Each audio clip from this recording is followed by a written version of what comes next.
Hello everyone, welcome to our channel. आज के इस वीडियो में हम एक ऐसे देश के बारे में जानेंगे जहां पे लगभग 239 साल मोनार्की चली, 17 साल डेमोक्रेसी चली। उसके बाद आज ऐसी क्या स्थिति बनी कि उस देश के लोग वापस से मोनार्की वाले जोन में जाना चाहते हैं, वापस से मोनार्की डिमांड कर रहे हैं।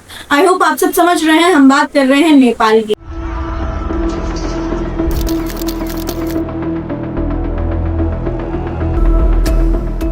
Gen Z protesters, enraged by the repressive actions of the KP Sharma Oli regime, set fire to government buildings, offices of major political parties. कल बहुत सारे स्टूडेंट मारे गए।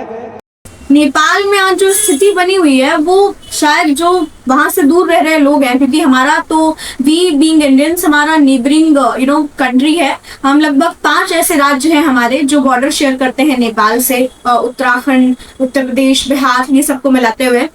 हमारे लिए एक बहुत बड़ा पॉइंट ऑफ कंसर्न इसलिए भी है क्योंकि काफी ज्यादा इंपोर्ट और एक्सपोर्ट जो है वो हमारा होता था। बहुत सारी ऐसी चीजों पे नेपाल क्लेम करता आया है कि ये भारत का नहीं है, उसका है। लेकिन उन सब चीजों को छोड़ते हुए हम आज इस मुद्दे के लीगल पर्सपेक्टिव के बारे में जानेंगे और पूरा ये मुद्दा क्या कहता है और थोड़ी सी हिस्ट्री क्या है उसके बारे में भी जानेंगे। देखिए, शुरू से अगर बात करें तो 2006 में जन आंदोलन करके एक एक्ट था, एक बिल था जो लाया गया था, पार्ट 2 बेसिकली उसका। उस एक समय से नेपाल में जो है वो डेमोक्रेसी का स्थापना हुआ, जिसको आप लोकतंत्र बोलते हैं, उसकी स्थापना हुई। अब अगर डेमोक्रेसी वर्ड बोले तो आप क्या समझते हैं इससे? लोकतंत्र होता क्या है? जहाँ पे एक ऐसा जगह जहाँ पे लोगों से चले पूरा सत्ता, पूरा सरकार। अगर आप भारत की बात करेंगे तो हम अपने आप को एक इंडियन जो गवर्नमेंट है, अपने आप को डेमोक्रेटिक गवर्नमेंट या डेमोक्रेटिक कंट्री बोलते हैं। क्या मतलब है इसका? कि हम लोगों से हैं, लोगों के लिए हैं और लोगों के द्वारा है। मतलब अगर कुछ भी हो जाए तो लोग, इसीलिए कहा भी जाता है कि जो जन है यानी जो जनता है वो सत्ता बना भी सकती है और सत्ता बिगाड़ भी सकती है, आपको वहां बैठा भी सकती है और आपको नीचे भी लेकर आ सकती है। फिर ऐसा क्या हुआ कि 2006 में बना लोकतंत्र। और सिर्फ इतना ही नहीं, संविधान की जब बात करते हैं तो जो हमारे लिए हमारा संविधान है, जिसको आप ग्रैंड नॉर्म, रूल बुक और ऐसे बड़े महत्वपूर्ण नामों से जानते हैं, वैसे ही किसी और देश के लिए भी उसका संविधान उतना ही महत्वपूर्ण है। उसके बाद 2015 में जब नेपाल ने पहली बार अपना संविधान बनाया, उस संविधान को अडॉप्ट किया, तो 10 ही साल में ऐसा क्या स्थिति बन गई कि वो संविधान को वो लोग बंद करना चाहता है, वो संविधान वो यूज नहीं करना चाहते हैं। देखिए, पूरा अगर मुद्दा की शुरुआत बोलेंगे तो हम और आप न्यूज में एक ही चीज सुन रहे हैं कि जेन जी एप्स पर बैठ, लेकिन ऐसा नहीं है। पीठ पीछे की और बहुत सारी कहानियां हैं, जो स्टोरीज, जो फैक्ट्स हैं बेसिकली हम बोलेंगे, जो शायद आप तक नहीं पहुंचे हुए हैं। सबसे पहली चीज तो ये कि जी जेन जी का क्या मुद्दा है। 2012 इधर हमारे वाला ईयर और नीचे से देखा जाए तो 1997 यानी 1997 से लेकर के 2011 या 12 तक के लगभग बीच में जो पैदा हुए बच्चे उनको आप जेनजी बोलते हैं। लेकिन सिर्फ यही वाला नहीं, ये तो स्लैंग है जो आप और हम आम भाषा में इस्तेमाल करते हैं। इसके अलावा एक और चीज है कि जेनजी करके ही एक ऐप, एक वेबसाइट था जो चलाया जा रहा था, सुदान गुरु, एक ये नाम है एक शख्स का। इन्हीं के थ्रू बेसिकली ये पूरी चीज की शुरुआत हुई है। कहने का मतलब क्या है कि ये सब जो प्रोटेस्ट हो रहा है, ये सब कुछ जो हो रहा है, वो बेसिकली एक यही आदमी था जिसने शुरुआत की है।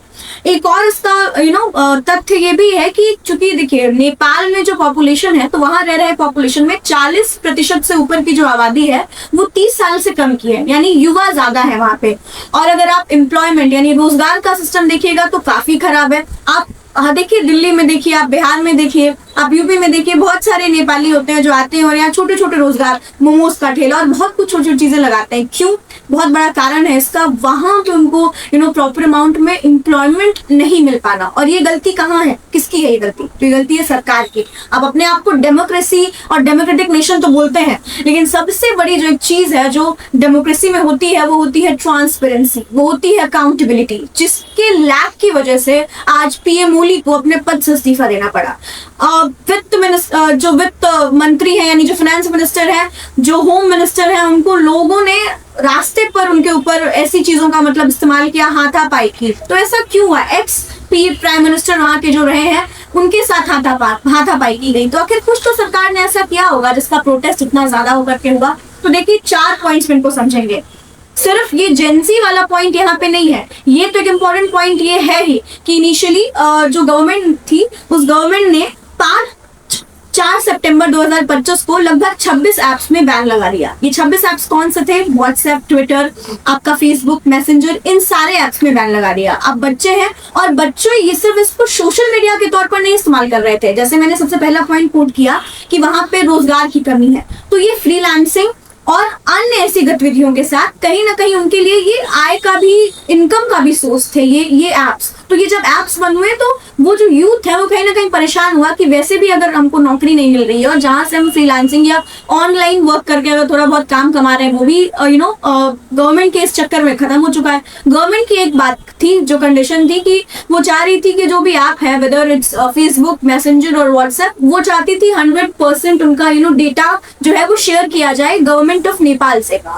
वहां के हेड ने डायरेक्टली इस चीज को मना किया क्योंकि ये ब्रीच ऑफ प्रिवेसी का केस बनता है। यहाँ पे ये जो लोग हैं, हजारों लाखों लोग जो हैं वो आज के समय में फेसबुक और सोशल मीडिया का इस्तेमाल करते हैं, उनके डेटा किसी और के साथ शेयर होंगे तो ये तो उन लोगों के साथ भी गलत हो रहा है और ये जो ऐप की पॉलिसी है वो पॉलिसी भी फॉलो नहीं की जा रही है।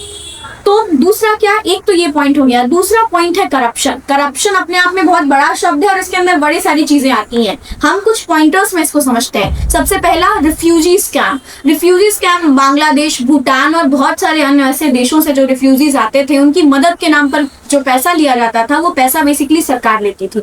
दूसरा पॉइंट, गोल्ड स्मगलिंग। अभी रिसेंटली अगर आप नेपाल के एक न्यूज़पेपर की न्यूज को हम रेफर करें, आप जा करके किसी भी गूगल के किसी भी साइट पर चेक कर सकते हैं, वो न्यूज़पेपर और वो न्यूज बहुत फेमस है। उसमें लगभग गोल्ड स्मगलिंग के जेल के लिए जिन लोगों को अपराधी घोषित किया गया था, अक्यूज बनाया गया था, उसमें से कुछ ऐसे भी लोग थे जो नेपाल की मिनिस्ट्री में थे। मेरा कहने का मतलब ये है कि मिनिस्टर्स भी इसके अंदर थे। और इतना ही नहीं, नेपोटिज्म तो शायद बहुत ज्यादा वहां का मेजर रोल प्ले किया इस सब चीज को बिगाड़ने में। यही कारण हुआ कि इकोनॉमिक स्टैगफ्लेशन का भी स्थिति बन गया उस देश में। ऐसा 17 साल में, अब शायद ही ऐसा सुनने में कहीं लगता है कि 17 साल में लगभग 13 बार सरकार बदली गई है, जिसमें इतना फ्रीक्वेंट बेसिस पे सरकार बदली जाएगी, वहां पे कैसे लोकतंत्र स्टैब्लिश होगा, वहां पे कैसे डेमोक्रेसी स्टैब्लिश होगी। इसी सब चीज को आज फाइनली जब सब चीज पाइलअप हुई, क्योंकि एक चीज का रिजल्ट नहीं था, जब सब चीजें थोड़ा थोड़ा करके पाइलअप हुई तो उस पाइलअप होने के बाद ये जो रिएक्शन है, ये बेसिकली सरकार की एक्शन का लोगों ने रिएक्शन दिया है। तो लोगों की भी अपने आप में जो डिमांड है वो गलत नहीं है। लोग भी क्या चाहते हैं आज के समय में, आज वही वाला बात है कि आप क्या समझते हैं डेमोक्रेसी से। तो डेमोक्रेसी को सिर्फ सत्ता में लेकर के आना, डेमोक्रेसी का सिर्फ नाम लेना जरूरी नहीं है। डेमोक्रेसी जब आप बोल रहे हैं, अपने आप को लोकतांत्रिक देश बोल रहे हैं, तो उसकी अकाउंटेबिलिटी भी तय की जाती है और अकाउंटेबिलिटी लेनी पड़ती है, रिस्पॉन्सिबिलिटी लेनी पड़ती है लोगों को। पीएम ओली ने शुरू में तो बहुत सारे वादे किए थे कि हम ये चीज फुलफिल करेंगे, लेकिन एट द एंड वो चीज फुलफिल नहीं हो पाई, जिसका रिजल्ट रहा है कि यूथ ने ये प्रोटेस्ट किया। ये प्रोटेस्ट सही है कि गलत है, ये तो बात आप और हम मिलकर डिसाइड नहीं कर सकते क्योंकि वहीं के लोग हैं। अब उन ऐप्स पे बैन हटा दिया गया है, लेकिन ये बैन हटा जब कुछ लोगों की जान चली गई। आपका क्या कहना है इस बारे में? Do let us know in the comment section. Thank you for watching.